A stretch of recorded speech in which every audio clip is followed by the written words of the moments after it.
Qinghai province is located in the northeastern portion of the Tibetan Plateau. The Mekong's birthplace, unknown to even Chinese explorers for centuries, is found here in Zadoi County. Zadoi County is a harsh, windswept land, a desolate region of vast saline lakes, where life is a daily struggle for survival. And death for one means nourishment for another. This giant Tibetan vulture seems to float effortlessly through the air. Its wingspan can extend to over 3 meters, helping the bird soar high above Tibet's unforgiving landscape. To Tibetans, they are aptly known as dakinis, or sky dancers. In the wild, these giants serve the very practical purpose as the cleanup crew of nature, feeding mostly on dead carcasses. But to the deeply spiritual people of Tibet, the vultures serve a higher calling. Dakinis are equivalent to the Western concept of angels. Their role in Tibetan tradition is to escort human souls into the heavens. Because of their central role to Tibetan faith, killing of this animal is strictly prohibited. In the shadow of the steppes, the numbers in the wild are still threatened. But here, near the birthplace of the Mekong, they are assured sanctuary.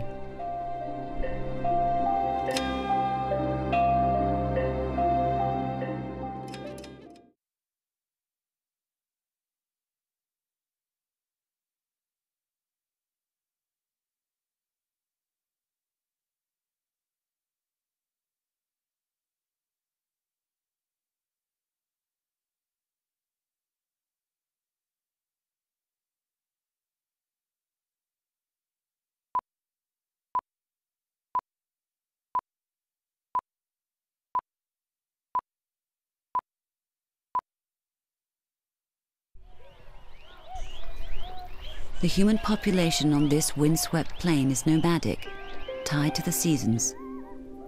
In this harsh terrain, one of the most successful species is the Tibetan yak. Believed to have been domesticated as early as 1st century BC, the nomads both revere the animal as a holy messenger of the gods who rule over the Mekong. The bovines provide milk, clothing, and even fuel. The animal is superbly adapted to the plateau's thin air and lower atmospheric pressure, allowing it to work for longer at altitude. As one of the few species that can thrive so close to the wellspring of the holy Mekong, the yaks are considered symbols of strength and resourcefulness. They are revered by the nomad tribes as messengers of the gods. Nature, here at the home of the Mekong, is sacred. Rare samples circanda tondonda munda sutu ma supu ma zwa ta so sanetan tan ko kyaim baga no la chi sutu ma tan ropa chichiri tanzari ta dom musu ta no du ta sam manda circanda sinda circanda ta chopenda munda circa kalinda phak sir yap dong da tunda la chi hitu ma ta ichai zwa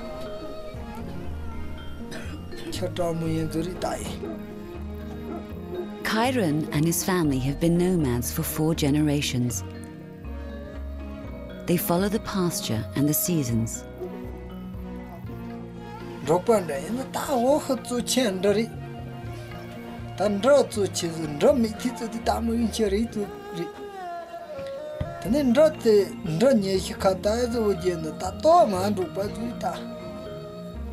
Tani tang masa cema zera mata te parang dorong sekanan rokpari chadi. Tani ta so image hi de po ajela ching nyetsi chuma samda ta ti so pe la ta tan dudri.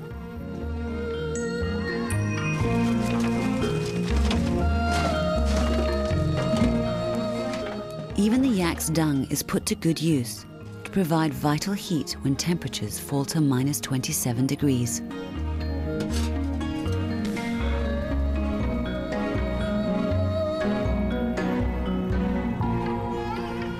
The Tibetan year is ending. Out on the steppes, Kairan and his sons throw out paper tokens to the wind and ask for the mountain's blessings for the year to come. Every mountain here is considered a god.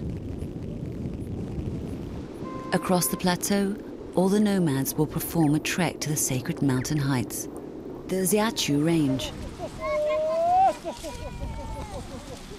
where the Tibetans believe is a spiritual source of the upper Mekong.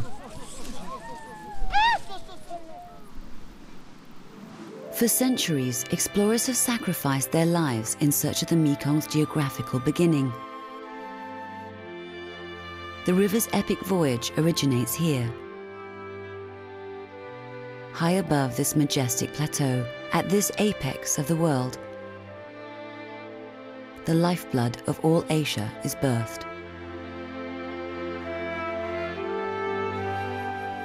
It is known as the River of Rock here, a crystal clear spring 5,000 meters above sea level. On its unstoppable journey into the South China Sea, it will transform into the mineral-rich and life-giving turbulent waters that the people of Lower Mekong know. Since time immemorial, Mother River has been a witness. Through the rise and fall of great empires and the ravages of war and ideology, these waters continue to flow without abating, nourishing along her path to the sea a richness of biodiversity second to none on Earth.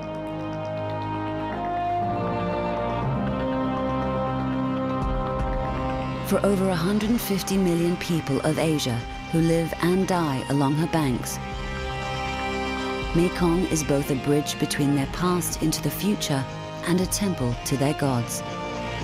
But man and wildlife will always share a common destiny here. Their fates and lives will be eternally linked by the ebb and flow of the Mother of all waters.